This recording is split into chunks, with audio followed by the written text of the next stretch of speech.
मेरे प्यारे विद्यार्थी, आपका बहुत बहुत स्वागत है आज के इस वीडियो में। आज मैं बताऊं आपको मॉक टेस्ट जो 5 चल रहा है हमारा, क्यों खास है और क्यों हम आज चर्चा कर रहे हैं। जैसा कि आप जानते हो, ये मॉक टेस्ट बड़ा इंपॉर्टेंट इसलिए है कि जो एग्जाम हमारे आने वाला है, इसके लगभग प्रश्न आपके लिए यहां से बनने वाले हैं। जैसे मैं बताऊंगा आपको, गरुड़ मुद्रा का प्रयोग किस राजवंश ने किया, तेंगे कहां की मुद्रा है, लोटी कहां की मुद्रा है, यूपी का पहला समाचार पत्र कौन रहा, कंदरिया महादेव का मंदिर किसने बनवाया। अभी हाल ही में जो आपने सुना होगा, बहुत पॉपुलर जो क्वेश्चन है, जो जेट विमान को लेकर चर्चा में रहा, ऐसे बहुत सारे पहलुओं पर मैं इस वीडियो में चर्चा करूंगा। ये बहुत खास वीडियो होने जा रही है। आप सबको बहुत बहुत स्वागत, अभिनंदन आपके चहेते YouTube channel career plus BR sir के साथ। आप सबको प्रणाम, नमस्कार, जय हिंद। आप सब लोग दोनों हाथ जोड़कर अपनी मां के चरणों में प्रणाम करेंगे और पुनः जो आपका प्लेटफॉर्म है पढ़ाई की पंचायत, यहीं पर ये मॉक टेस्ट हमारा 5 चल रहा है। और हम लोग जो टॉपिक हमारा है वो आपका ये जीएस की करंट की सीरीज चल रही है आपके, और स्ट्रेटेजी की, और जो हमारा ट्रेडिशनल पार्ट है जीएस का, उन सब पहलुओं पर हम लोग बात करेंगे बारी बारी से। और ये आपकी स्क्रीन पर ये मॉक टेस्ट 5 आ गया है। और पहला क्वेश्चन है, गुप्त युग में भूमि राजस्व की दर क्या थी। पहले एक प्रश्न को पढ़ेंगे, मैं पहले बता चुका हूं, पहले प्रश्न को पढ़ेंगे, उसके नेचर को समझेंगे, आखिर हमसे एग्जामिनर पूछ क्या रहा है, क्या चाहता है वो हमसे। वो कह रहा है राजस्व की दर क्या है। दर का मतलब होता है अंग्रेजी में रेट। किस काल में? गुप्त काल में। यहां देखेंगे गुप्त काल में भू राजस्व यानी लैंड रेवेन्यू की दर क्या है। क्या उपज का चौथा भाग है 1/4, उपज का 1/6 है, उपज का 8वां भाग है, या उपज का ये आधा भाग है। बहुत इंपॉर्टेंट पार्ट है, आपको जानना चाहिए। गुप्त काल में उपज का 6वां भाग यानी कि इसका उत्तर बी हो गया, 1/6 भाग कर के तौर पर लिया जाता था। कल्याणकारी कर था एक प्रकार से। इस कर को भाग कहा जाता। भाग ये कर का नाम है। क्वेश्चन आएगा कि गुप्त काल में कर लिया जाता था, उसे क्या कहा जाता था, तो भाग कहा जाता था आप लोग। और इसी काल में गुप्त शासकों ने कहीं ना कहीं अपने जो समय में बहुत महत्वपूर्ण एक अच्छे समाज की स्थापना की। इसे कल्याणकारी राज्य भी कहते हैं, कई बार कल्याणकारी राज्य भी कहते हैं यहां पर। और आपको जानना चाहिए गुप्त शासकों का जो शासनकाल रहा है वो इस प्रकार से रहा है कि उन्होंने जनता के हितों के लिए कई सारे ऐसे कार्य किए जिन्हें आज भी याद किया जाता है। इसलिए गुप्त काल को हमारे यहाँ स्वर्ण काल के तौर पर भी देखा जाता है। ऐसा कोई क्षेत्र नहीं रहा, साहित्य, कला, विज्ञान, संस्कृति, वास्तुकला, चित्रकला, मूर्तिकला, स्थापत्य कला, हर क्षेत्र में गुप्त शासकों ने विकास किया। इसलिए प्राचीन काल में गुप्त शासकों के शासनकाल को स्वर्ण काल के तौर पर भी जाना जाता है। इसका उत्तर कर लेंगे, गुप्त शासकों ने 1/6 भाग कर के तौर पर लिया। ये बहुत इंपॉर्टेंट है, इसको यहां से आप लोग रट कर जाएंगे। हमारा अगला क्वेश्चन है, भागवत संप्रदाय के विकास में, ये रहा, भागवत संप्रदाय के विकास में किसकी अत्यधिक देन रही है। इनमें से कौन है वो आपके? क्या पार्थियन है, क्या हिंदी यूनानी है, कुषाणा है, या गुप्त हैं? तो आपको जानना चाहिए भागवत धर्म के विकास में बहुत बड़ा भूमिका गुप्त शासकों की रही है। किसकी रही है? गुप्त शासकों की। आपको यह भी पता होगा इन्होंने ब्राह्मण धर्म का सबसे अधिक विकास किया। ब्राह्मण धर्म इनके शासनकाल में चरमोत्कर्ष पर पहुंच गया, यानी कि वैष्णव बोले तो भागवत और आपके शैव संप्रदाय इस समय पीक पर आ गए। इस काल में बौद्ध और जैन धर्म का उतना विकास नहीं हुआ। इनकी मुद्राओं पर गरुड़ की मूर्ति बहुत इंपॉर्टेंट है। ये विष्णु के वाहन है गरुड़ की। ये हमें तमाम इनके चित्र मिलते हैं आपके मुद्राओं के ऊपर। और अधिकांश शासकों ने परम भागवत की उपाधि, परम भागवत की उपाधि धारण की। इसको रट लेंगे आप लोग। यहां से 3 बातें मैंने महत्वपूर्ण बताई। पहला, इन्होंने ब्राह्मण धर्म का विकास किया। दूसरा, इनकी मुद्राओं पर गरुड़ की आकृति मिलती है और इन्होंने परम भागवत की उपाधि धारण की। तो गुप्त शासकों के शासनकाल में भागवत धर्म यानी कि वैष्णव धर्म का अत्यधिक विकास हुआ। रटकर जाएंगे, क्वेश्चन देखेगा आपको, ये किसने किया है? तो आपने गुप्त शासकों ने किया है। मैं पुनः बता देता हूं, गुप्तों के शासनकाल को स्वर्ण काल भी कहा जाता है। अगला प्रश्न है हमारा यहां पर, शुंग वंश के किस वंश ने भारत पर शासन किया? शुंग वंश के बाद, ये रहा, पुनः फिर पढ़ेंगे इसको एक बार और। शुंग वंश के बाद, ये रहा, बाद किस वंश ने भारत पर शासन किया? ये फिर मैं कह रहा हूं से प्रश्न को पहले पढ़ेंगे, उसको समझेंगे अच्छे से। क्या वो सातवाहन है, क्या वो कुषाण है, क्या वो कण्व है, क्या वो गुप्त है? यानी कि शुंगों के बाद किस वंश ने शासन किया है? सही उत्तर है कण्व ने। किसने किया है? कण्व वंश के शासकों ने शासन किया है शुंगों के बाद। इसका मतलब हुआ शुंग वंश का जो अंतिम शासक है, क्या नाम है उसका? ये अंतिम शासक है। इसकी बात बताया तो आपको ये अंतिम शासक और कोई नहीं, कुछ विद्यार्थी याद आ गया होगा, वो देवभूति है। कौन है वो? देवभूति है। और इस देवभूति की हत्या किसने करी है? आपके देवभूति की हत्या करी है आपके वासुदेव नाम के शासक ने। और यही वासुदेव इस कर्ण वंश का संस्थापक। कौन? वासुदेव ही कर्ण वंश का संस्थापक है। बहुत बहुत वेरी मोस्ट आपके, इसको आप याद कर लेंगे। और इसने भी शुंगों की तरह ब्राह्मण धर्म की उन्नति की। किस धर्म की उन्नति की? ब्राह्मण धर्म की उन्नति की आपके। तो गुप्तों के समय भी यही होगा आपके जो है। तो शुंगों ने ब्राह्मण धर्म की उन्नति की, कण्वों ने करी और सातवाहनों ने करी। ये सब गुप्त, ये सभी ब्राह्मण धर्म के उन्नति करने वाले, ब्राह्मण धर्म को बढ़ावा देने वाले राजवंश माने जाते हैं। तो पेपर में आएगा शुंगों के बाद भारत पर किसने शासन किया है? तो आप बताएंगे कण्व वंश के शासकों ने शासन किया है। और आप बताएंगे शुंग वंश का अंतिम शासक कौन है? तो आप बताएंगे देवभूति है। और देवभूति की हत्या किसने करी है? तो आपके वासुदेव ने करी है इसने।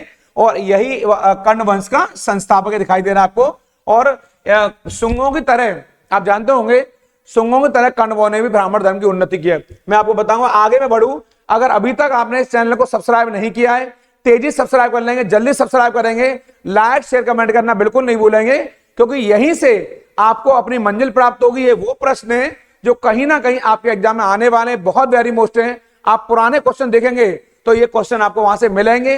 इनको इसीलिए मैं फैलाकर बता रहा हूं, विश्लेषण करा रहा हूं आपको, कि एक प्रश्न के साथ साथ आपको कई सारे और उत्तर मिल जाएं, जिससे आपका काम तेजी से बन जाए। यहां से अगला प्रश्न है हमारा, इनमें से किस शासक ने चतुर्थ बौद्ध संगीति, संगीति में क्या होता है? बैठक। संगीति में क्या होता है?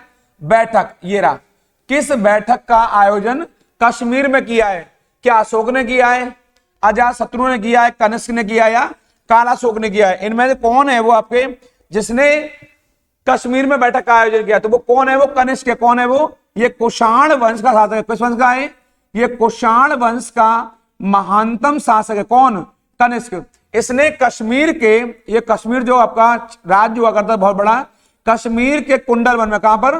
कश्मीर के कुंडल वन में बौद्ध धर्म की चौथी बैठक का आयोजन करवाया। और इसमें इस बैठक के अध्यक्ष कौन है? इसका नाम लिखेंगे, नाम है उनका वसुमित्र, रट लेंगे इनको। और इस बैठक के जो उपाध्यक्ष हैं, क्योंकि एग्जाम में उपाध्यक्ष और अध्यक्ष दोनों पूछता है, क्या नाम है उनका? अश्वघोष। क्या नाम है उनका? अश्वघोष इसके उपाध्यक्ष हैं। और इस मीटिंग की जो सबसे बड़ी बात यह हुई कि यहीं पर जो बौद्ध धर्म है वो दो शाखाओं में बटा। यहां पर वो शाखाएं आज भी जीवित हैं। और वो शाखा कौन सी है? हीनयान और महायान। हीनयान संप्रदाय और महायान संप्रदाय। पेपर में आएगा आप एग्जाम में कि हीनयान संप्रदाय और बौद्ध संप्रदाय के तौर पर बौद्ध धर्म का विभाजन कब हुआ? बौद्ध धर्म की पहली बैठक में, बौद्ध धर्म की दूसरी बैठक में, बौद्ध धर्म की तीसरी बैठक में, कि बौद्ध धर्म की चौथी बैठक में? तो आप बताएंगे बौद्ध धर्म की चौथी बैठक, जो कि कश्मीर के कुंडल वन में हुई है। कहां हुई? कश्मीर के कुंडल वन में हुई है। यहीं पर बौद्ध धर्म दो भागों में बटा, हीनयान संप्रदाय और महायान संप्रदाय। रटकर जाएंगे इसको आपके यहां से। और इस बैठक की अध्यक्षता करी है वसुमित्र ने, और इसके उपाध्यक्ष हैं आपके अश्वघोष। और किस शासक के समय हुई है? उस शासक का नाम है, कुषाण वंश के महानतम शासक नाम है उनका कनिष्क। और कनिष्क बौद्ध धर्म का अनुयायी है। ये व्यक्ति बौद्ध धर्म का अनुयायी है, बहुत बड़ा फॉलोवर है। इसने बौद्ध धर्म की उन्नति के लिए बहुत सारे महत्वपूर्ण कार्य किए। किसने किए? कनिष्क ने किए, जो कि कुषाण वंश का महानतम शासक है। इस क्रम में हमारा जो अगला 5वां क्वेश्चन है, ये दिखाई दे रहा है आपको, बहुत महत्वपूर्ण क्वेश्चन है। सुवर्ण भूमि, मैं बताऊंगा आपको अभी कि सुवर्ण भूमि के अंतर्गत कौन सा क्षेत्र आता है।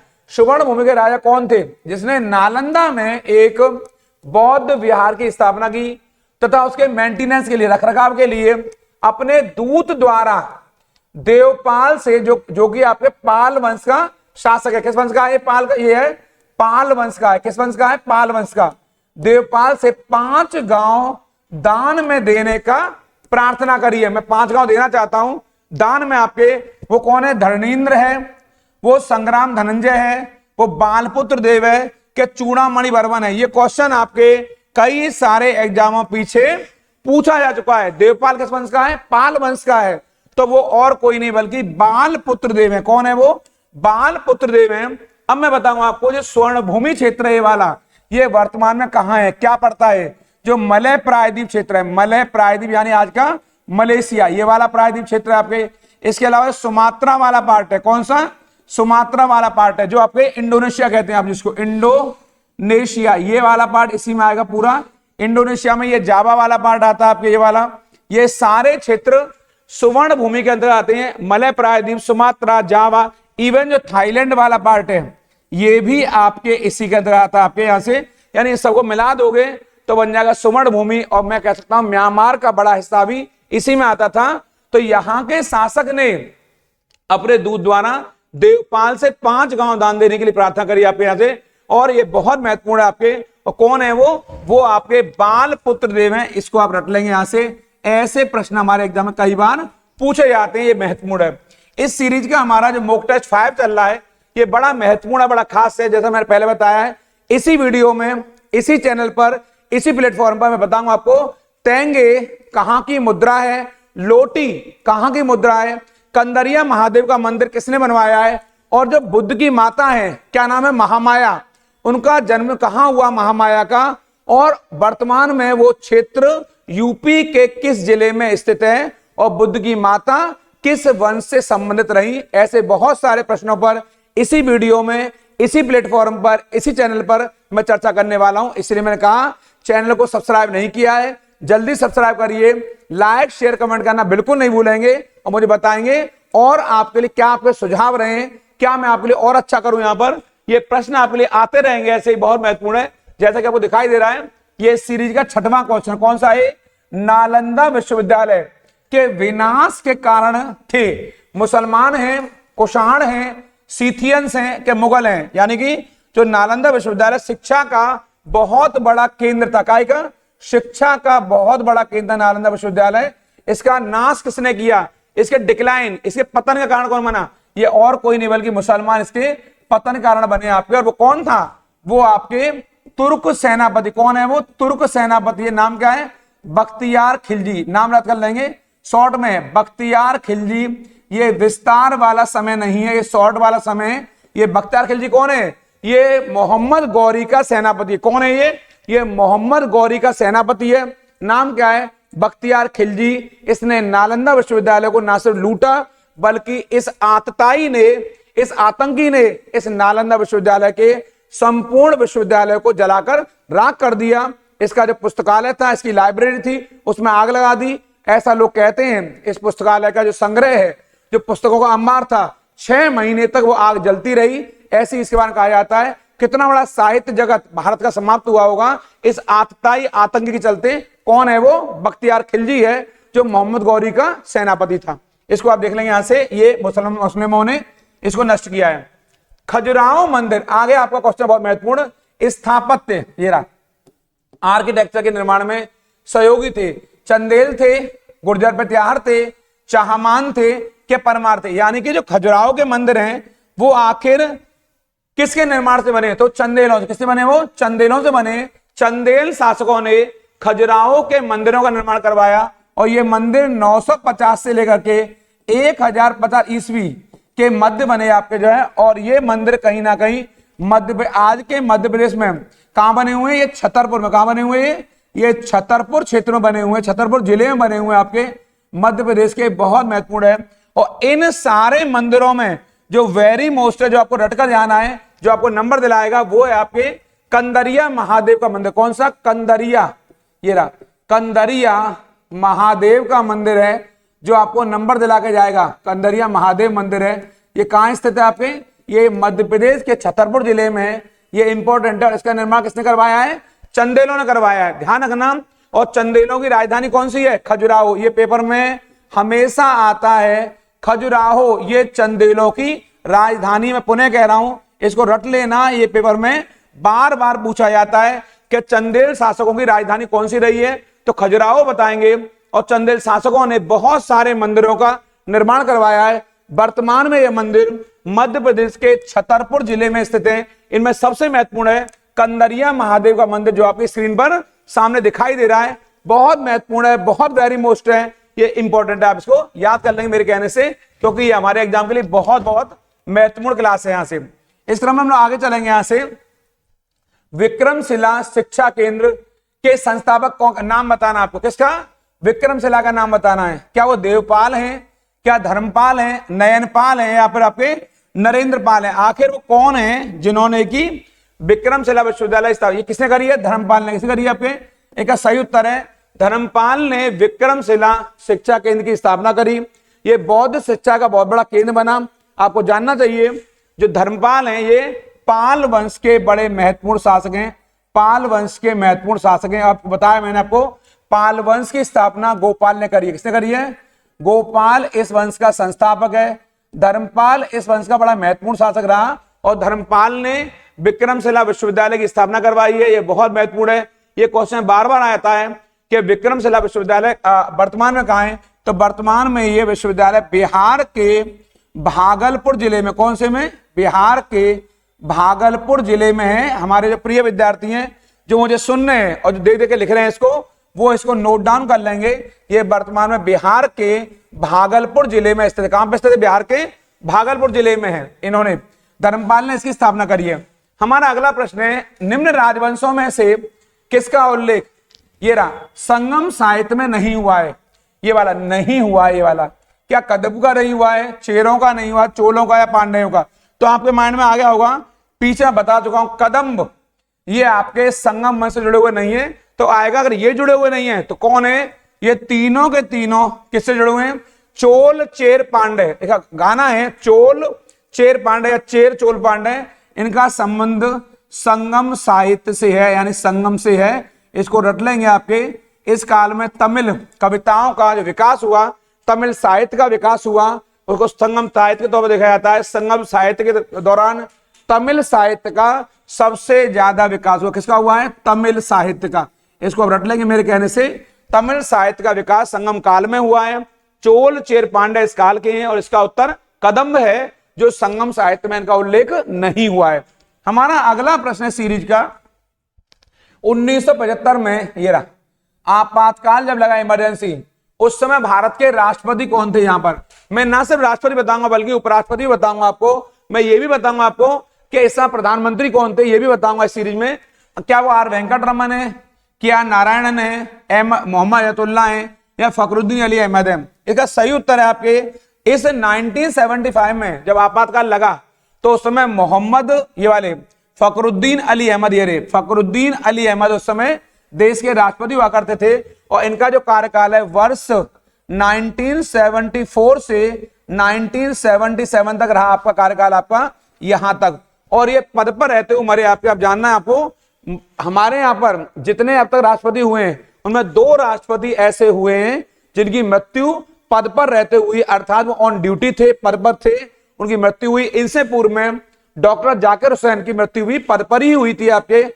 और डॉक्टर जाकिर हुसैन बहुत बड़े मानतम हमारे राष्ट्रपति रहे, आप भी बड़े मानतम राष्ट्रपति हैं। लेकिन आपके शासनकाल में देश में आपातकाल की घोषणा हुई है और इस समय देश की जो प्रधानमंत्री हैं वो श्रीमती इंदिरा गांधी हैं। आपके इसको भी आप याद कर लेंगे, श्रीमती इंदिरा गांधी हैं। इनका टाइम पीरियड आपको मालूम है, यहां से आपके 2 बार अलग अलग कार्यकाल है आपका। और पहली बार 1966 से लेकर के 1977 तक आप रही हैं।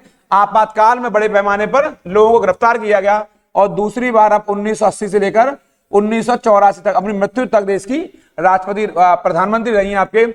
एक बार में यहाँ, यानी कि आपका कार्यकाल लगभग 16 वर्ष का रहा है। ये आपके प्रधानमंत्री हैं इंदिरा गांधी, उनका कार्यकाल लगभग 16 वर्ष का, लगभग 16 वर्ष का रहा है आपके।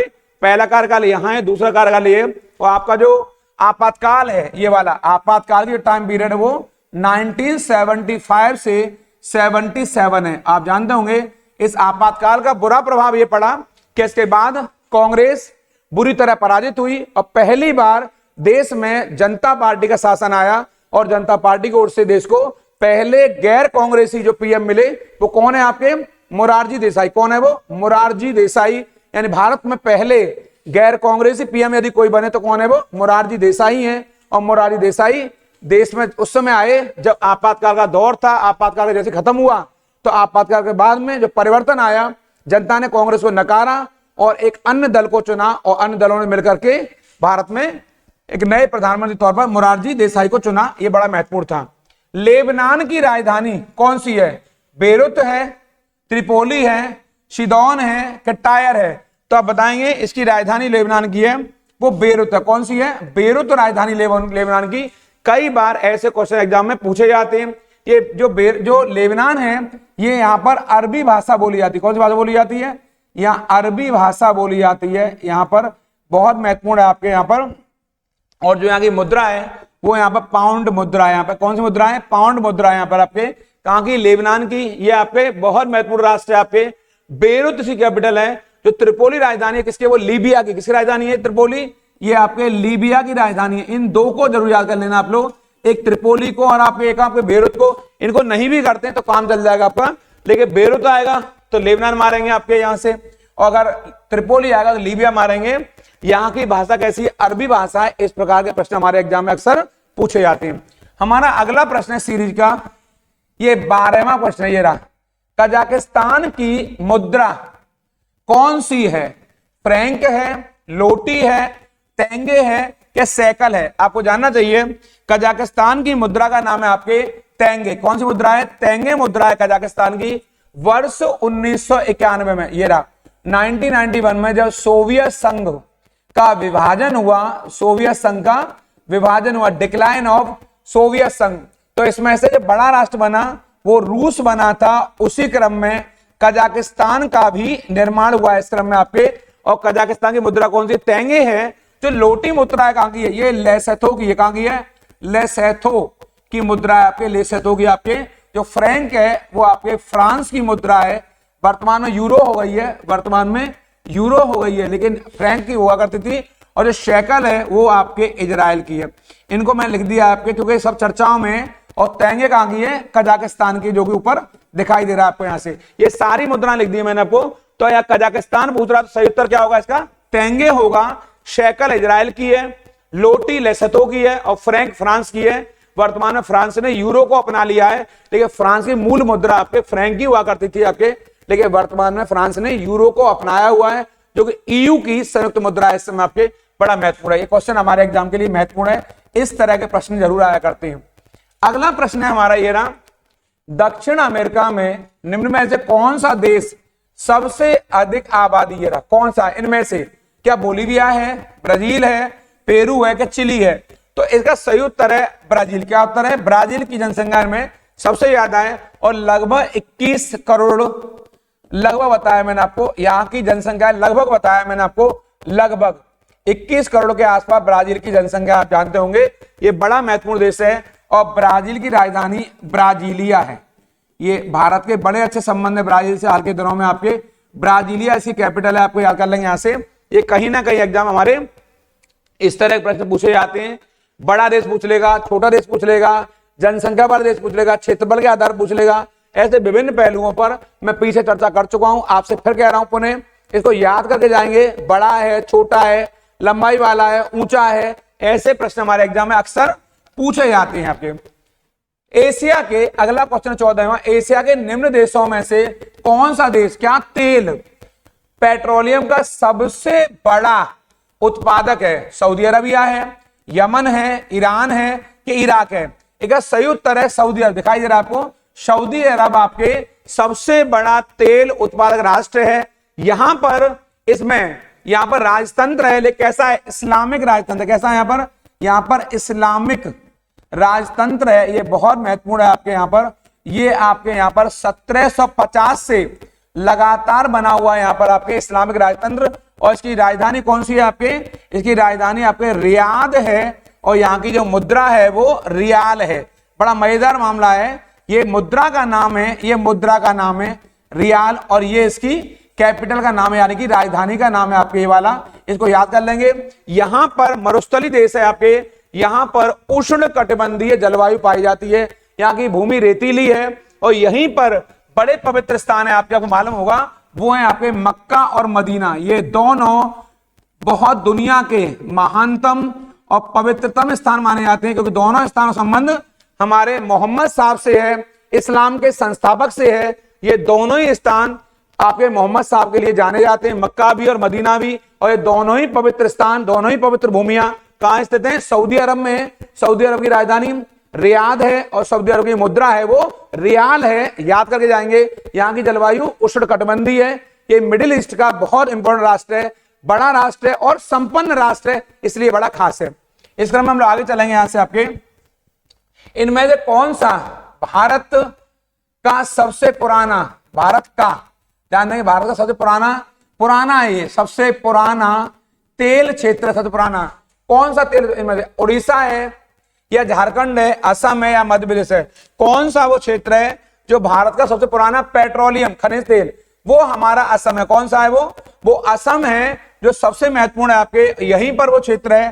कौन सा, डिगबोई, कौन सा, डिगबोई, ये सबसे पुराना। जान के आपको हैरानी होगी, न सिर्फ भारत का बल्कि यह एशिया का सबसे पुराना है, सबसे पुराना है, एशिया का भी सबसे पुराना है। यहां पर वर्ष 1901 में यहां पर एक ब्रिटिश शासनकाल में एक छोटी सी रिफाइनरी की स्थापना हुई थी और यहीं पर तेल का डेवलपमेंट हुआ है। आपको जान के हैरानी होगी, असम के इस क्षेत्र से आज भी तेल निकाला जा रहा है, आज भी तेल निकाला जा रहा है, अर्थात तेल के कई सारे कुएं मिले हैं, लेकिन इसमें असम आज भी बहुत महत्वपूर्ण है। और यहाँ जगह है, उसका नाम है ब्रह्मपुत्र घाटी क्षेत्र। क्या नाम है, ब्रह्मपुत्र घाटी क्षेत्र है, जो तेल का बहुत बड़ा सेंटर माना जाता है, यहां से तेल बड़े पैमाने निकाला जाता है।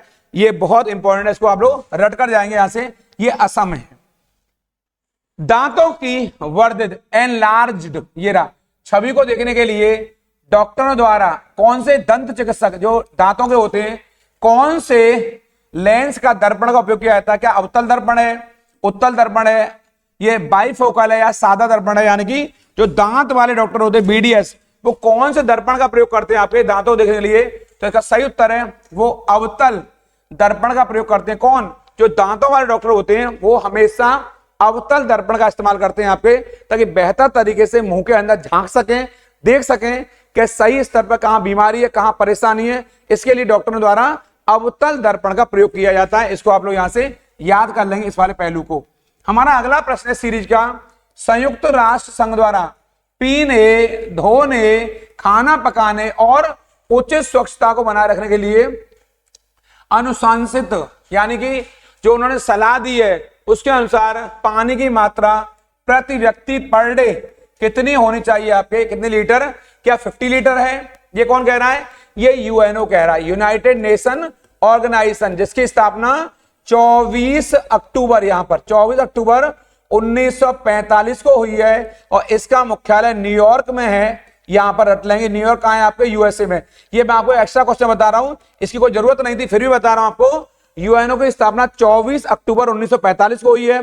इसका जो मुख्यालय, जो हेडक्वार्टर है, वो न्यूयॉर्क में स्थित है, जो कि अमेरिका में। इनमें इन्होंने बताया है कितना लीटर पर डे पर प्रति व्यक्ति पानी चाहिए? क्या 20 लीटर, 75 या 10 लीटर? एक सही उत्तर है आपके 50 लीटर पानी पर डे या प्रति व्यक्ति को चाहिए अकॉर्डिंग टू यूएनओ। यानी हम नहीं कह रहे, ये यूएनओ कह रहा है, यूनाइटेड नेशन ऑर्गेनाइजेशन, वो कह रहा है कि प्रति व्यक्ति को पर डे 50 लीटर पानी कायगा के लिए, उसको पानी पीने के लिए, कपड़े धोने के लिए, खाना पकाने के लिए और स्वच्छता अभियान के लिए कम से कम उसको 50 लीटर पानी की आवश्यकता होगी। ये बहुत महत्वपूर्ण आपके यहां प्रश्न है। ये 18वां क्वेश्चन है यहां पर, मृत जीवों और जानवरों को खाद मिट्टी में परिवर्तित करने वाले सूक्ष्म जीवों, ये वाला, को किस नाम से जाना जाता है? ये बहुत महत्वपूर्ण है हमारे यहाँ। क्या वो जीवाणु हैं, क्या फंगस हैं, क्या प्रोटोजोआ हैं, क्या अपघटन करने वाले जीव हैं? आप जानते होंगे अपघटन करने वाले जीवों को डिकम्पोजर कहते हैं। क्या कहते हैं? इन्हें डिकम्पोजर कहते हैं आपके। और डिकम्पोजर के अंतर्गत हम 2 प्रकार के जीवों को शामिल करते हैं। कौन कौन से? जीवाणु यानी कि बैक्टीरिया, और ये कौन से हैं? कवक यानी कि फंजाई। रट लेंगे इनको, बैक्टीरिया और फंजाई। बैक्टीरिया और फंजाई आपके 2 हैं यहाँ पे आपके, यानी जीवाणु भी डिकम्पोजर होता है और कवक भी डिकम्पोजर होता है। इन दोनों को याद करके जाएंगे आपको, ये जीवाणु और ये आपके कवक है, ये दोनों ही हमारे लिए डिकम्पोजर यानी कि अपघटन करने का काम करते हैं। सूक्ष्म जीवों को, इनको किस नाम से जाना जाता है? क्या बताएंगे? अपघटन करने वाले जीव हैं। कौन कौन? 2 हैं, एक का नाम क्या है? जीवाणु, और एक का नाम क्या है? कवक है। इसका उत्तर आपके डी सही है। अगला प्रश्न है हमारा, भूजल, ये रहा, रिसाव के द्वारा रिचार्ज हो जाता है। जो पानी के माध्यम ऊपर से पानी बरसता है और बरसने के बाद पृथ्वी के अंदर धीरे धीरे वो समा जाता है। कुछ स्थानों पर भूजल भौमजल स्तर के नीचे कठोर चट्टान की परतों के बीच होता है। इस जल को क्या कहते हैं? कहां पर? तो क्या कह रहा है? कुछ स्थानों पर भूजल भौजल स्तर के नीचे, कहां पर? कठोर चट्टानों की परतों के बीच में होता है। उसको क्या कहते हैं? क्या एक्वीफर कहते हैं? क्या बारिश का पानी कहते हैं? क्या तालाब कहते हैं? क्या अंतर्जलीय कहते हैं? आखिर वो कौन सा है? एक सही उत्तर है आपके एक्वीफर बोलते हैं। तो क्या बोलते हैं? इसको एक्वीफर बोलते हैं। इस प्रकार के प्रश्न हमारे एग्जाम में आते हैं। इसको हिंदी में आप लोग ऐसे जलभृत भी कहते हैं। क्या कहते हैं इसको? हिंदी में जलभृत भी कहते हैं। ये आपके लिए बड़ा महत्वपूर्ण है। और अंग्रेजी में आएगा उसको एक्वीफर कहते हैं, जो कि कठोर चट्टानों की परतों के मध्य में पाया जाने वाला पानी होता है। आप जानते हैं जल के लिए हमारे यहाँ जो साइकिल सिस्टम होता है, पानी का आना और तापन के द्वारा पानी का वेपोरेशन होकर के पानी का पुनः उड़ जाना, ये एक साइकिल होता है। आपके साइकिल माने एक चक्रण होता है, प्रक्रिया होती है जिसके द्वारा ये पानी हमारा निरंतर बना हुआ है। विषाणु के कारण, विषाणु माने वायरस, विषाणु माने वायरस के कारण, वायरस के निम्न में से कौन सी बीमारी इनमें से होती है? क्या हैजा है? क्या एड्स है? क्या पेचिस है? क्या क्षय रोग है? यानी विषाणु से कौन सी बीमारी होती है? इनमें से आपको विषाणु माने वायरस से तो कौन सी होती है? एड्स होती है। कौन सी होती है? एड्स आपके विषाणु से होती है। और इसके लिए कौन सा वायरस उत्तरदायी है? वो HIV वायरस। कौन सा? HIV वायरस है, जिसके चलते एड्स रोग होता है। तो हैजा किससे होता है? हैजा होता है आपके बैक्टीरिया से। पेचिस किससे होता है? आपके पेचिस किससे होता है? प्रोटोजोआ से होता है। और जो आपका क्षय रोग है ये भी आपके बैक्टीरिया से होता है, क्योंकि क्षय रोग को हमारे यहाँ टीबी कहते हैं, ट्यूबर क्लोसिस कहते हैं आपके। और हैजा को क्या कहते हैं? इसे कोलेरा कहते हैं। क्या कहते हैं? कोलेरा कहते हैं आपके अंग्रेजी में। और पेचिस को अंग्रेजी में डायरिया कहते हैं। क्या कहते हैं? डायरिया कहते हैं। इसी को एक अन्य नाम से दस्त भी कहते हैं। पेचिस कहिए, दस्त कहिए, जो कहना हो तो मैंने बता दिया है। अगर यहां क्वेश्चन आएगा तो एड्स बताएंगे। और इसके पीछे कौन सा उत्तरदायी है वायरस? HIV वायरस है। एड्स को हमारे यहाँ आज भी लाइलाज माना जाता है। और 1 दिसंबर को विश्व एड्स दिवस, कब? 1 दिसंबर को, 1 दिसंबर को यहां पर ये रहा विश्व एड्स दिवस मनाया जाता है। इसको आप याद कर लें कब? आपके 1 दिसंबर को। इस क्रम में अगला हमारा जो प्रश्न है वो ये है, ये रहा फ्रैंक विटल द्वारा इनमें से किसका आविष्कार किया गया है आपके यहां से? क्या विद्युत चुंबकत्व का, बेंजीन तरल गैस और ऑप्टिकल ग्लास का, विद्युतीय प्रवाह प्रेरण का, क्या जेट इंजन का? आपको जानना चाहिए। इसका सही उत्तर है फ्रैंक विटल द्वारा जेट इंजन का विकास किया गया है। यह बहुत महत्वपूर्ण हमारे लिए। जो फ्रैंक विटल है, जेट इंजन के आने से एक बहुत बड़ा परिवर्तन आया, बहुत बड़ी क्रांति आई, क्योंकि आपके प्रयासों चलते जो डेवलपमेंट हुआ है, आपने पहली बार जेट इंजन का डिजाइन वर्ष 1928 में प्रस्तुत किया। ये पहली बार आपने जेट इंजन का डिजाइन है वो आपने यहां पर 1928 में प्रस्तुत किया है। और बाद में इसको 1932 तक आते आते आपने पेटेंट करा लिया। और इसके चलते बाद में एक बड़ी क्रांति आई आपके, ये किसी से छिपा हुआ नहीं है। लेकिन इस जेट इंजन को देने वाले कौन है? आपके फ्रैंक विटल है, जो हमारे लिए बहुत इंपॉर्टेंट है। यहां से इसको आप देख के जाना यहां से जरूर आपके। इस क्रम में हमारा अगला प्रश्न है कश्मीर द वाजपेयी ईयर्स। ये रहा किताब का नाम है कश्मीर द वाजपेयी ईयर्स नामक पुस्तक के लेखक कौन है? किसने लिखी है पुस्तक आपके? तो मैंने बताया है हमारे एग्जाम में जो एग्जाम देने वाले हैं आप अभी, वो एग्जाम में एक क्वेश्चन पुस्तकों से जरूर आएगा, एक राजधानी से, एक मुद्राओं से क्वेश्चन जरूर आता है मिलाने के लिए। इस पर निगाह बनाकर रखेंगे। क्या संजय जैन है? क्या RNP सिंह है?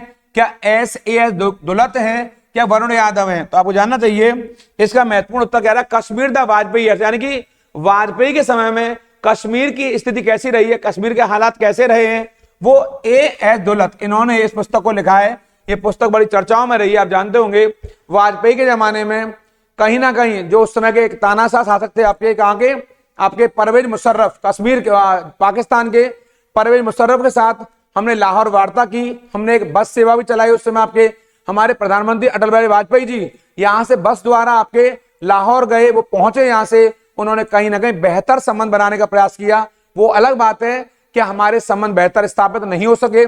परवेज मुशर्रफ भारत भी आए, उन्होंने आगरा की यात्रा भी करी और आगरा में हमारी मीटिंग हुई, आगरा में एक बड़ा सम्मेलन भी हुआ, लेकिन वो सम्मेलन असफल हो गया। उस समय देश के प्रधानमंत्री अटल बिहारी वाजपेयी थे, इसलिए यह मामला आगे नहीं बढ़ पाया। तो इस पुस्तक में पूरी तरह से कश्मीर द वाजपेयी ईयर्स का उल्लेख एएस दुल्लत ने बड़े विस्तार से किया है। यह पुस्तक आप यहां से देख कर जाएंगे। केंद्रीय जीएसटी कानून को, गुड्स सर्विस एक्ट को भारत के राष्ट्रपति ने कब अपनी सहमति प्रदान करी है? काय को? जीएसटी को, गुड्स सर्विस टैक्स को 18 अप्रैल 17 को, 22 अप्रैल 17 को, 5 अप्रैल 17 को या 12 अप्रैल 17 को, यानी कि राष्ट्रपति ने इसको कब अपनी सहमति दी है? तो 12 अप्रैल 2017 को राष्ट्रपति जी ने इसको अपनी सहमति दी है। और मैं बता चुका हूं, महामहिम राष्ट्रपति हमारे प्रणब मुखर्जी उस समय देश के ये राष्ट्रपति हुआ करते थे आपने, और आपने इसको 12 अप्रैल 2017 को मान्यता दी है, स्वीकृति दी है। और पूरे भारत में यहां पर 1 जुलाई 2017 से इस जीएसटी को लागू कर दिया गया। इसको आप रट कर जाएंगे, क्या जीएसटी को भारत में कब लागू किया गया है? तो 1 जुलाई 2017 से लागू किया है। यह बहुत इंपॉर्टेंट है, और मंजूरी दी है राष्ट्रपति जी ने आपके 12 अप्रैल 2017 को। रट कर जाएंगे यहां से। सूचना प्रौद्योगिकी संशोधन अधिनियम 2008 27 अक्टूबर को लागू हो गया। आखिर कब? कौन सा माना? इंफॉर्मेशन टेक्नोलॉजी अमेंडमेंट एक्ट 2009 को लागू हुआ है, 16 को लागू हुआ है, 2001 को हुआ है या 2005 को हुआ है। ऐसे फैक्चुअल क्वेश्चन हमारे यहाँ पूछे जाते हैं, तो इसको हमारे यहाँ 27 अक्टूबर 2009 को इसे लागू कर दिया गया है। इसको रट कर जाएंगे, क्या नाम है? इंफॉर्मेशन टेक्नोलॉजी अमेंडमेंट एक्ट को 27 अक्टूबर 2009 को लागू कर दिया गया। इसको कि हमारे एग्जाम के लिए महत्वपूर्ण है, इसको आप लोग रट कर जाएंगे, क्योंकि इसके दूरगामी परिणाम हुए, बाद में इसके प्रभाव देखे गए हैं आपके, इसको आप याद कर लेंगे। अगला हमारा प्रश्न है, एक जिला एक उत्पाद। मैं बार बार इस पर चर्चा कर रहा हूं आपको। ODOP, one district one product, ये यूपी के 75 जिलों में लागू की गई। कितने जिलों में? 75 जिलों में लागू की गई है आपके वन डिस्ट्रिक्ट वन प्रोडक्ट। इसके तहत ये रहा, हस्त निर्मित कागज का उत्पादन के लिए यूपी का कौन सा जिला है जो कि उसे चुना गया है? हाथ से बने हुए कागज के लिए, हस्त निर्मित कागज के लिए। क्या अमेठी है या जालौन है या देवरिया है या कुशीनगर है? यानी हाथ से बने हुए कागज के लिए किसे चुना गया है? तो वो जालौन है। कौन है वो? ये जालौन है। ये बुंदेलखंड का क्षेत्र है जालौन आपके, जो बहुत महत्वपूर्ण है आपके। जालौन को हस्त निर्मित कागज के लिए चुना गया है। ये बहुत बहुत इंपॉर्टेंट है, बहुत बहुत महत्वपूर्ण है। ऐसे प्रश्न हमारे एग्जाम में निरंतर और लगातार आते हैं। मैंने पीछे बताया है, ओडीओपी के अंतर्गत 75 जिलों के लिए कोई ना कोई उत्पाद जरूर चुना गया है। इन उत्पादों को न सिर्फ जिले के अंदर बल्कि राज्य स्तर पर एक नई पहचान मिली है, देश के अंदर पहचान मिली है, और उसके चलते अंतरराष्ट्रीय स्तर पर इन उत्पादों को एक नई पहचान दिलाने में कामयाबी प्राप्त हुई है। इसलिए ओडीओपी भारत की, यूपी की तो है ही, भारत की बहुत महत्वपूर्ण योजना बन गई यहां पर। इसको आप देख लेंगे यहां से। इस क्रम में हमारा अगला जो प्रश्न है सीरीज का 26वां प्रश्न है ये, आगरा और अवध के संयुक्त प्रांत, जिन्हें अब उत्तर प्रदेश कहा जाता है, ने वर्ष 1921 में अपनी राजधानी को लखनऊ में स्थानांतरित किया। यानी कहां से किया है? यानी क्या पूछ रहा है? आगरा अवध संयुक्त प्रांत, यूनाइटेड प्रोविंस कह रहा है 1921 में। क्या आगरा से किया है या देहरादून से किया है, इलाहाबाद से किया है कि कानपुर से किया है? ये प्रश्न हमारे एग्जाम में कई बार बनता है। मैंने पीछे ही पढ़ाया है, पुनः फिर पढ़ा रहा हूं। इलाहाबाद से इसको हमने स्थानांतरित कर दिया आपके लखनऊ में, और तब से निरंतर हमारी राजधानी लखनऊ बनी हुई है। वर्तमान समय में यूपी की राजधानी लखनऊ है, इसको इंपोर्टेंट कर लेंगे आपको। और इलाहाबाद को अब इस समय प्रयागराज के नाम से जाना जाता है। पहले भी प्रयागराज नाम था इसका, लेकिन बीच में इसका नाम इलाहाबाद कर दिया मुगल शासकों के द्वारा। यह आपके लिए महत्वपूर्ण है। गौतम बुद्ध की मां जो महामाया है, क्या नाम है? यहां थोड़ा छूट गया है वो आपके। गौतम बुद्ध की मां क्या नाम है उनका? ये रहा, माया देवी, ये नाम है उनका, माया देवी। या इनका नाम एक और है, महामाया। ध्यान देंगे मेरी बातों पर, ये वर्ड वहां छूट गया है, इसको मैं यहां लिख दे रहा हूं। गौतम बुद्ध की मां, क्या नाम है उनका मां का? ये ऐसी मां है, इनके लिए हमारे पास शब्द नहीं है, क्योंकि आपकी चलते ही, इस मां के चलते, ये देवी स्वरूपा है, आपके चलते ही इस बुद्ध का जन्म हुआ आपके।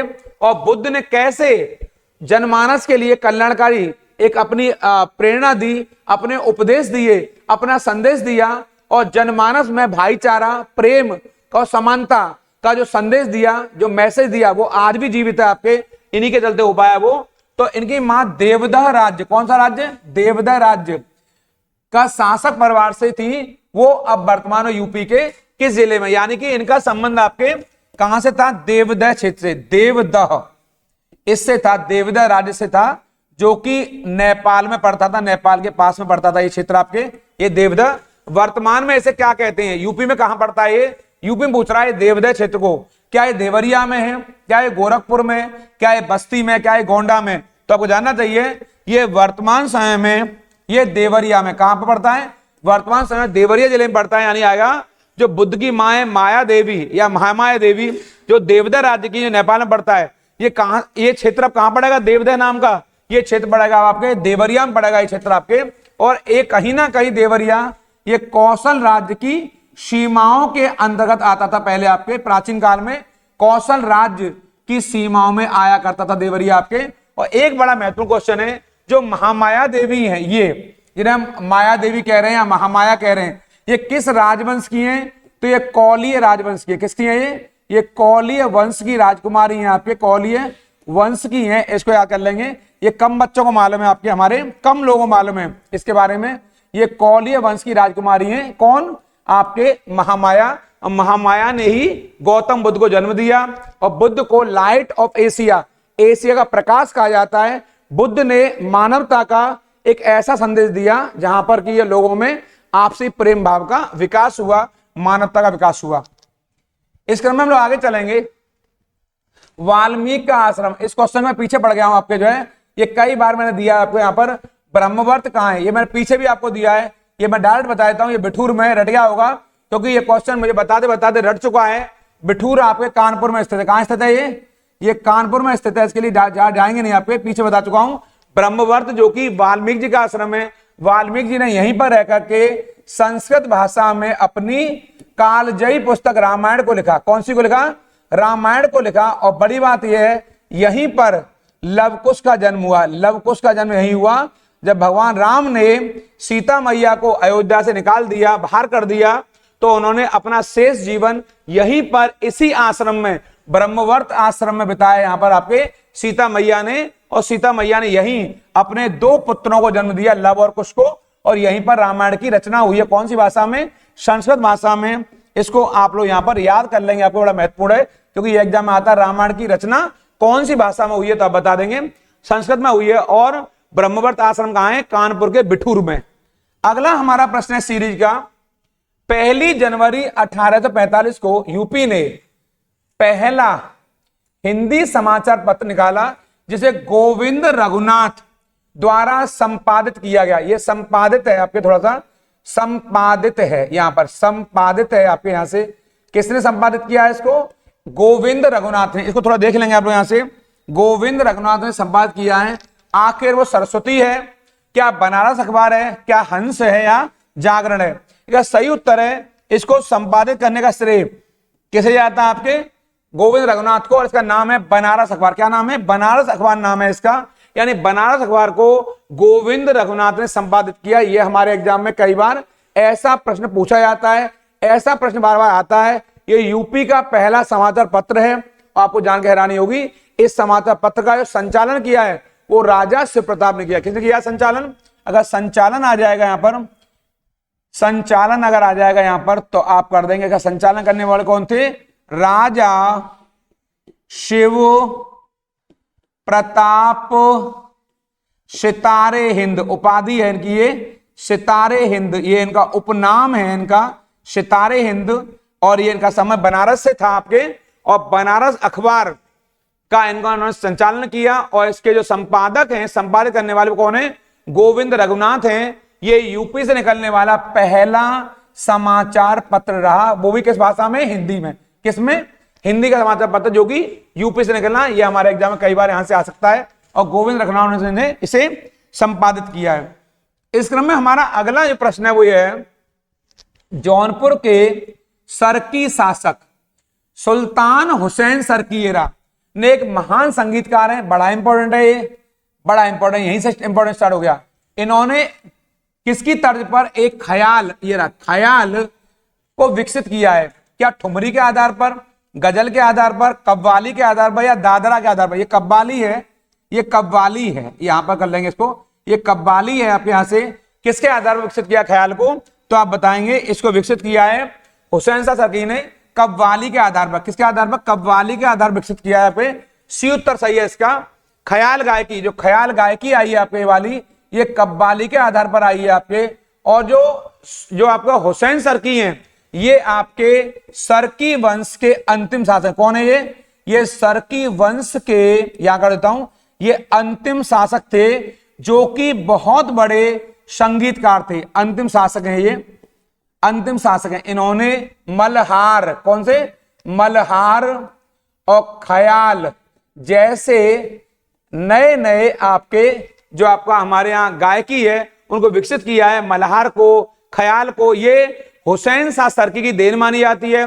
और सर्की शासक जौनपुर के बहुत बड़े शासक रहे हैं आपके।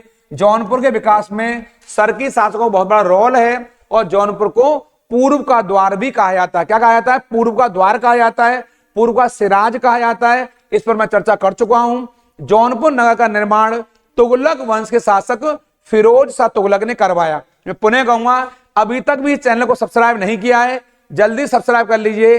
लाइक शेयर कमेंट करना बिल्कुल नहीं भूलेंगे, क्योंकि यहां बनता है, क्योंकि ये क्वेश्चन दिखाई दे रहे हैं, ये बहुत महत्वपूर्ण है। अगर आप कमेंट करेंगे, लाइक करेंगे, तो इससे चैनल भी आगे बढ़ेगा। और सब्सक्राइब करेंगे तो आप करने से कहीं ना कहीं इस चैनल की ख्याति लब्धि अन्य जगह भी पहुंचेगी आपके। ये बहुत इंपॉर्टेंट है और ये मेरा नोटिफिकेशन है, सबसे पहले आप तक पहुंचेगा, क्योंकि ये सारे क्वेश्चन बड़े महत्वपूर्ण और इंपॉर्टेंट हैं। इनको देख करके अपनी नोटबुक में उतार लेंगे और डेली इनका अध्ययन करेंगे, क्योंकि ये सारे क्वेश्चन आपके एग्जाम के लिए बहुत बहुत महत्वपूर्ण हैं। ये भेड़ कुंड, ये रहा, जहां अर्जुन ने द्रौपदी से शादी करने के लिए एक मछली का निशाना बनाया। आपको मालूम होगी, जब वो गए तो पूछ रहा है कहां पड़ता है यूपी में, ये वो कौन सा, ये भेड़ कुंड कहां है वर्तमान में, क्या इटावा में, फिरोजाबाद में, फर्रुखाबाद में, बाराबंकी में। आप सब लोग गैस करते रहे इसको, अभी थोड़ी देर में उत्तर बताऊंगा इसका मैं बहुत तेजी से आपको। ये वही भेड़ कुंड है। जब अर्जुन यहां पहुंचे तो अर्जुन ने मछली की आंख को भेदा और भेदने के बाद उन्होंने द्रौपदी से विवाह रचाया। ये वही पल था जब कहीं ना कहीं अर्जुन ने अपनी श्रेष्ठता को सिद्ध किया। कैसे वो श्रेष्ठ धनुर्धर है और उसने अपने लक्ष्य को नहीं भूला। जैसे आप पेपर देने वाले हैं, आपको ठीक अर्जुन की तरह इसको अपने लक्ष्य को भेदना है। ये लक्ष्य को भेदना चाहते हैं तो अपना पूरा तन मन सब कुछ लगा दीजिए, मन को इस समय एकाग्रचित कर लीजिए। ये वही समय है जो आपको सफलता के शिखर पर पहुंचाएगा, अपनी मंजिल पर पहुंचाएगा। क्योंकि बहुत समय कम बचा हुआ है, तेजी से रिवीजन करिए, बार बार चीजों को दोहराइए और थोड़ा सा अपनी नोटबुक में छोटे छोटे नोट्स बनाइए, ताकि दोहराने में, रिवीजन करने में आपको आसानी हो। अर्जुन ने जो कार्य किया वो आपको भी करना है, बहुत महत्वपूर्ण है। तो ये यूपी में कहां पड़ता है वर्तमान में, तो ये फर्रुखाबाद जिले में पड़ता है। कहां पड़ता है ये वर्तमान में फर्रुखाबाद जिले में पड़ता है। कौन, भेड़ कुंड, जो आपके लिए बहुत महत्वपूर्ण, जहां उन्होंने मछली का जो अपना उसकी आंख को भेदा और शादी किया, किससे, द्रौपदी से। इस क्रम में हमारा अगला प्रश्न है आपके यहां पर, ये रहा, उस ब्रिटिश गवर्नर जनरल का नाम बताइए जिन्होंने भारत में रेलवे का शुभारंभ किया है। बहुत फेमस है, ज्यादा देखने बात करने की जरूरत नहीं यहां पर आपके, क्योंकि रेलवे के बारे में सब जानते हैं। यहां पर क्या सही उत्तर लॉर्ड डलहौजी है। क्या है, लॉर्ड डलहौजी इसका उत्तर सही है। आपका जो कार्यकाल है वो 1848 से 56 तक रहा है। इसको थोड़ा देख लेना यहां से, ये इनका कार्यकाल है आपके। इन्होंने 16 अप्रैल, इस डेट को क्या कर लेना, 1800 यहां पर 53 को, यहां बहुत महत्वपूर्ण हमारे लिए, इस तारीख को इन्होंने, और कहां से, मुंबई से थाने, बंबई से थाने के बीच, यहां पर बंबई से थाने के बीच पहली जो रेल चली है यहां पर आपके, ये बहुत महत्वपूर्ण हमारे लिए एग्जाम आने वाली। इसको आप रट लेंगे यहां से, देखना 53 क्या है, ये आपके बड़ा महत्वपूर्ण है यहां पर आपके। ये लॉर्ड डलहौजी है आपके, 48 से लेकर 56 तक कार्यकाल रहा है। और इनको एक बात के लिए और जाना जाता है, कौन सा है वो है आपके हड़प नीति। कौन सा, हड़प नीति, ये रहा, इसके लिए और जाना जाता है, इसकी नीति के लिए आपके, ये बड़ा महत्वपूर्ण है। यहां से क्वेश्चन आएगा, इसे बोलते हैं डॉक्ट्रिन ऑफ लैप्स। क्या बोलते हैं, डॉक्ट्रिन, ये रहा, डॉक्ट्रिन ऑफ लैप्स, इसके लिए भी जाना जाता है यहां से, ये बड़ा महत्वपूर्ण है। ये रहा डॉक्ट्रिन ऑफ लैप्स, इसी को बोलते हैं हड़प नीति, बोलते हैं विलय की नीति। यानी डलहौजी ने क्या किया, आपके हड़प नीति को लेकर आया है। ये बहुत बहुत महत्वपूर्ण है, हमारे एग्जाम आने वाला, पेपर में आने वाला प्रश्न है कि लॉर्ड डलहौजी ने आपके रेल सेवा का आरंभ किया है। हमारे एग्जाम में क्वेश्चन और आता है, भारत में रेल दिवस कब मनाया जाता है? तो हमारे यहाँ रेल दिवस यही मनाया जाता है। इसको लिख लेंगे आप लोग यहां से, ये रहा रेल दिवस को यहां लिख लेंगे 16 अप्रैल को यहां पर रेल दिवस के तौर पर मनाया जाता है। ये आपके, क्योंकि आपके प्रयासों चलते ही भारत में रेल सेवा का आरंभ हुआ है। इसको आप रट लेंगे यहां से, बड़ा महत्वपूर्ण है। इस क्रम में हमारा अगला क्वेश्चन है, आपको दिखाई दे रहा है, प्रसिद्ध संगीतकार कौन अरविंद पारिख किस संगीत वाद्य यंत्र के साथ जुड़े रहे? क्या वो तबला से जुड़े रहे, क्या सितार से जुड़े रहे, क्या बांसुरी है या शहनाई है? तो क्या उत्तर सही है इसका? इसका सही उत्तर आपके सितार है। क्या उत्तर है? वो सितार से जुड़े रहे। आपको कौन? अरविंद पारिख। क्या नाम है? अरविंद पारिख नाम है उनका। ये अरविंद पारिख आपके सितार से जुड़े रहे। आप जानना, सितार और तबला दो वाद्य यंत्र बड़े हैं, एक का नाम सितार है और एक का नाम तबला है।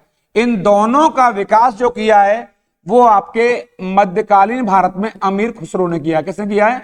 अमीर खुसरो ने किया है। ये बड़ा महत्वपूर्ण हमारे लिए। यहां से अमीर खुसरो ने, इसको याद कर लेंगे यहां से, आपके अमीर खुसरो ने ही सितार का और तबला का आविष्कार किया। और इसका सही उत्तर है, जो अरविंद पारिख हैं वो आपके सितार से ही संबंधित है। ये बहुत महत्वपूर्ण वाद्य यंत्र है और ये तंबूरा और वीणा का संयुक्त मेल माना जाता है। तंबूरा और वीणा का संयुक्त मेल माना जाता है सितार को। आपके यहां से हम लोग आगे चलेंगे इस क्रम में।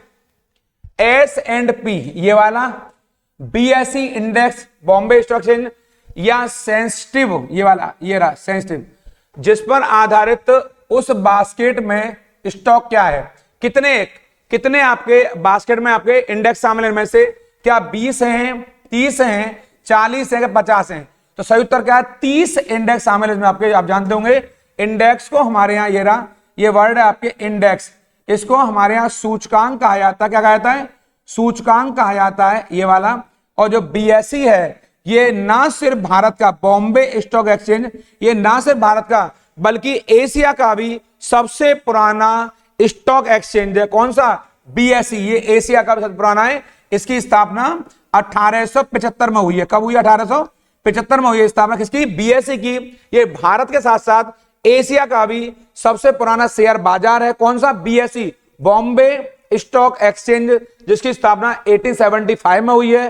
भारत के साथ साथ ये एशिया का भी सबसे पुराना शेयर बाजार है। और इसमें कितने अभी सूचकांक कितने पड़े हुए हैं?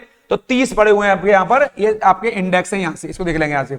इस क्रम में हमारा जो अगला प्रश्न है आपके भारतीय संविधान का ये अनुच्छेद 20, कौन सा अनुच्छेद 20 है? ये किससे संबंधित है? ये पदवियों का उन्मूलन, उपाधियों का, या दोष सिद्धि के संदर्भ में, या नागरिकता के अधिकारों की निरंतरता, या सरकारी समितियों को प्रोत्साहन देना? आखिर वो कौन सा पहलू है जो इससे सीधा जुड़ा हुआ है? तो आप जानते हैं अनुच्छेद 20 का संबंध है दोष सिद्धि के संबंध में संरक्षण। ये रहा। आप जानते हैं अगर एक व्यक्ति ने एक बार अपराध किया है तो उसको एक ही बार दंडित किया जाएगा। यहां पर ड्वेल, ये रहा ड्वेल माने डबल, ड्वेल जियो ये वाला पार्ट है जो आपके ड्वेल जियो पार्डी का जो प्रावधान है यहां पर, यानी कि दोहरा दंड, ये रहा दोहरा दंड का निषेध किया गया है। निषेध इसका मतलब होता है अगर व्यक्ति ने एक अपराध के लिए एक बार दंड प्राप्त कर लिया है तो उसे बार बार दंडित नहीं किया जाएगा। ये पहली बात है बहुत इंपॉर्टेंट आपके, यानी दोष सिद्धि के संबंध में संरक्षण। अनुच्छेद 20 कहता है किसी व्यक्ति को एक ही अपराध के लिए 2 बार दंडित नहीं किया जा सकता है। अगर व्यक्ति ने एक बार अपराध किया है और उसने सजा भोग ली है, भुगत ली है, तो उसको उसी अपराध के लिए दोबारा दंडित नहीं किया जा सकता। बार बार अपराध करेगा तो बार बार दंडित किया जाएगा। तो ये जो डबल जियो पार्टी है, यानी दोहरा दंड का निषेध जो हुआ है वो अनुच्छेद 20 में हुआ है। तो कैसे जोड़ेंगे? 20 को जोड़ लेंगे वहां से कि दोहरे दंड के लिए यहां समापन किया है, दोष सिद्धि के संबंध में संरक्षण है। जब संविधान पढ़ाऊंगा तो विस्तार से चर्चा करूंगा इस पर। फिलहाल आप इतना ही याद कर लीजिए कि दोहरे दंड पर रोक कहां लगी हुई है या दोष सिद्धि के संबंध में संविधान ने कहां संरक्षण दिया है, तो वो अनुच्छेद 20 है। और मैं पहले बता चुका हूं कि अनुच्छेद 20 ये आर्टिकल 20 और आर्टिकल 21 ये ऐसे दो अनुच्छेद हैं, दोनों आपके जो आपातकाल में भी समाप्त नहीं होते। आपातकाल में समाप्त का मतलब हमारा निलंबन से है। किससे है? समाप्त का मतलब हमारा निलंबन से, यानी कि सस्पेंशन से है। यानी ये ऐसे दो आर्टिकल हैं जो आपके राष्ट्रीय आपातकाल के समय भी नेशनल इमरजेंसी के समय भी सस्पेंड नहीं होते हैं। कौन से? अनुच्छेद 20 और 21, ये दो आर्टिकल हैं। 20 में क्या है आपके? दोष सिद्धि के संबंध में संरक्षण है, इसको हम लोग याद कर लेंगे, ये बड़ा महत्वपूर्ण और इंपॉर्टेंट है। इसमें आप आगे देखेंगे भारतीय संविधान के अनुच्छेद 21A के तहत राज्य को 14 वर्ष की आयु के सभी बच्चों को मुफ्त और अनिवार्य शिक्षा का प्रावधान किया गया है। ये कहां है? 4, 6, 8 या 10? तो आपको मालूम है 6 से 14 वर्ष तक के बच्चों के लिए, 6 से ये रहा 14 वर्ष तक के बच्चों के लिए निःशुल्क शिक्षा का प्रावधान किया गया है। 14 वर्ष तक के बच्चों के लिए किया गया आपके, और ये प्रावधान कब किया गया है? वर्ष 2002 में किया गया यहां पर। और किस संशोधन से किया गया है? 86वें संविधान संशोधन अधिनियम, यानी 86 कॉन्स्टिट्यूशनल अमेंडमेंट एक्ट। और उसमें कौन प्रधानमंत्री देश के? अटल बिहारी वाजपेयी देश के प्रधानमंत्री थे उस समय आपके, ये देश के पीएम है अटल बिहारी वाजपेयी। और इसी के समय अनुच्छेद 21A के अंतर्गत यहां पर 21A को जोड़ा गया है यहां पर, और शिक्षा के अधिकार को मूल अधिकार बनाया गया। क्वेश्चन आएगा शिक्षा के अधिकार को मूल अधिकार किस वर्ष बनाया गया है? तो आप बता देंगे 2002 में। ये संवैधानिक, ये क्वेश्चन आएगा किस वर्ष शिक्षा के अधिकार को, राइट टू एजुकेशन कब बनाई गई? 2002 में। और किस संशोधन के अंतर्गत? ये बताएंगे 86वें संविधान संशोधन के अंतर्गत आपके 2002 में। इसके अंतर्गत 6 से 14 वर्ष तक के बच्चों के लिए निःशुल्क और अनिवार्य शिक्षा का प्रावधान किया गया है। ये बहुत इंपॉर्टेंट है, बहुत महत्वपूर्ण है। और सन 2009 में इसको कानूनी रूप भी दिया गया है, 2009 में। और वर्ष 2010 से इसको पूरे भारत में लागू कर दिया गया है। किसको? इसे कानूनी रूप दिया गया है शिक्षा को 2009 में, और लागू किया गया 2010 से। इनको भी आप लोग याद कर लेंगे, ये दोनों भी आपके एग्जाम के लिए महत्वपूर्ण है। इस क्रम में हमारा अगला जो प्रश्न है आपके, जो आपकी स्क्रीन में दिखाई दे रहा है, ये रहा सामने, इनमें से कौन सा कथन सत्य है? ये बड़ा महत्वपूर्ण क्वेश्चन है, तो ध्यान देंगे। बड़ा क्वेश्चन है, बड़ा महत्वपूर्ण है, बारीकी से देखेंगे। मैं फिर कहूंगा इस क्वेश्चन के लिए बताने से पहले, अगर चैनल को सब्सक्राइब नहीं किया तेजी से सब्सक्राइब करिए, क्योंकि ऐसे प्रश्नों की श्रृंखला आपके लिए बहुत जरूरी है। ऐसे प्रश्नों को हर कोई अपने प्लेटफॉर्म पर नहीं बताता है, सामान्य क्वेश्चनों पर हर कोई चर्चा करता है, पर यह बड़ा महत्वपूर्ण प्रश्न है। यहां मैं इसको ढंग से समझाऊंगा आपको। कौन सा कथन सत्य है? राज्यपाल राज्य की विधान परिषद का स्थगन कर सकता है। एक, राज्यपाल राज्य की विधानसभा का स्थगन कर सकता है। राज्यपाल राज्य की विधान परिषद का भंग कर सकता है। राज्यपाल राज्य की विधानसभा को भंग कर सकता है। कह रहा कौन सा कथन सत्य है? तो आपको जानना चाहिए स्थगन का मतलब यहां पर एडजर्न से, किससे है? एडजर्न से है। ये एडजर्न माने उस पर रोक लगा देना, एडजर्न कर देना, आपके एडजर्नमेंट बोलते हैं आपके। ध्यान रखना, राज्य की विधान परिषद बोलते हैं स्टेट लेजिस्लेटिव काउंसिल, इसे बोलते हैं स्टेट लेजिस्लेटिव असेंबली। राज्यपाल को, यहां लिख देता हूं, राज्यपाल को सत्र को बुलाने, ये रहा, सत्र को समाप्त करने, सत्रावसान, सत्र को समाप्त करने और विधानसभा को भंग करने, विघटित करने। किसको? विधानसभा को भंग करने का अधिकार है। ये अधिकार आपको किसको मिले हुए हैं? राज्यपाल को। ये सारे अधिकार हमारे यहाँ गवर्नर को मिले हुए हैं, यानी वो विधानसभा विधान परिषद को सत्र को बुलाने का अधिकार रखता है, जब कार्य पूरा हो जाए तो उसे समाप्त करने का अधिकार रखता है, और विधानसभा को भंग कर सकता है। वो कह रहा कौन सा कथन सत्य है? तो यहां कह रहा राज्यपाल विधान परिषद को स्थगन, ये स्थगन एडजर्न कर सकता है? बिल्कुल नहीं। ये कार्य कौन करेगा? विधान परिषद का सभापति। कौन करेगा? विधान परिषद का। इस कार्य को विधान परिषद का सभापति कर सकता है, विधान परिषद का सभापति करेगा। ये पहला। राज्यपाल विधान स्थगन बिल्कुल नहीं कर सकता। इस कार्य को विधानसभा का सभापति करेगा। इस कार्य को करेगा विधानसभा का सभापति करेगा। इस कार्य को सभापति बोले तो अध्यक्ष करेगा, इसको चेयरमैन कहते हैं। और राज्यपाल विधान परिषद भंग कर सकता है। विधान परिषद एक स्थायी सदन है जो कभी भंग नहीं होती है, तो ये भी गलत हो गया। विधान परिषद भंग कभी नहीं होती है, ये स्थायी है, ये हमेशा रिन्यू होती है। हर 2 वर्ष पर इसके 1/3 सदस्य रिटायर हो जाते हैं और 1/3 नए आ जाते हैं, इसलिए भंग नहीं होती है। राज्यपाल राज्य की विधानसभा को भंग कर सकता है, बिल्कुल सही है, ये इसका उत्तर सही होगा। राज्यपाल इसे भंग कर सकता है, यानी कि विधानसभा को भंग करने का अधिकार किसको है? राज्यपाल को। जैसा कि मैंने आपको यहां भी लिखाया है, यानी विधानसभा को बुलाने, विधानसभा को सत्रावसान करने, विधानसभा भंग करने का अधिकार राज्यपाल को है, लेकिन एडजर्न करने का अधिकार किसको है? अगर विधान परिषद है तो विधान परिषद के सभापति को है, और विधानसभा है तो विधानसभा के अध्यक्ष को है, जिसे हम कहते हैं विधानसभा का स्पीकर। एडजर्न करने का राइट, स्थगन करने का राइट सदन के मुखिया को होता है, सदन के हेड को होता है, सदन के अध्यक्ष को होता है। रटकर जाएंगे, लेकिन विधान परिषद आया है, विधान परिषद भंग नहीं होती है, क्योंकि विधान परिषद एक स्थायी सदन है, एक स्थायी हाउस है जो कभी भी भंग नहीं होता है। इस क्रम में हमारा अगला जो प्रश्न है आपके, जो इस सीरीज का अंतिम प्रश्न है आपके सामने, वो है भारतीय संविधान का अनुच्छेद 22। ये रहा, निम्न में से किससे संबंधित है 22? धर्म, प्रजाति, जाति, लिंग या जन्म के स्थान के आधार पर, भेदभाव से, या सार्वजनिक रोजगार के मामलों में अवसर की समानता से, कुछ मामलों में गिरफ्तारी और हिरासत से, या आपके संपत्ति के अधिकार से। तो इसका सही उत्तर है अनुच्छेद जो 22 है। आपको जानना चाहिए जो स्वतंत्रता का अधिकार, कौन सा, जो स्वतंत्रता का अधिकार है संविधान में, कौन सा स्वतंत्रता का अधिकार, ये हमारे उसी से लिया गया है, क्योंकि वहां अनुच्छेद 19 से लेकर 22 तक प्रावधान किया गया है। इसको देख लेंगे यहां से, आर्टिकल यहां पर प्रावधान 19 से 22 तक। तो इसको 22 पूछ रहा है, तो यहां पर कुछ मामलों में ये रहा गिरफ्तारी, ये रहा, इससे संबंध जुड़ा हुआ है। ये आपका उत्तर सी सही है। इसका गिरफ्तारी के संदर्भ में आएगा तो अनुच्छेद 22 मारेंगे, जो वेरी मोस्ट है, आपको जानना चाहिए। मैं पीछे ही बता चुका हूं, किसी व्यक्ति को गिरफ्तार किया जाता है तो 3 कंडीशन है। उस व्यक्ति को अपनी गिरफ्तारी को जानने का पूरा अधिकार है, जिस व्यक्ति को आप गिरफ्तार करते हो। गिरफ्तार करने के बाद 24 घंटे के अंदर उसे न्यायालय में प्रस्तुत करना आवश्यक होता है। ये बहुत जरूरी है, यहां से आपने पढ़ा होगा। और वो व्यक्ति अपनी पसंद का वकील कर सकता है, ये आपको जानना चाहिए।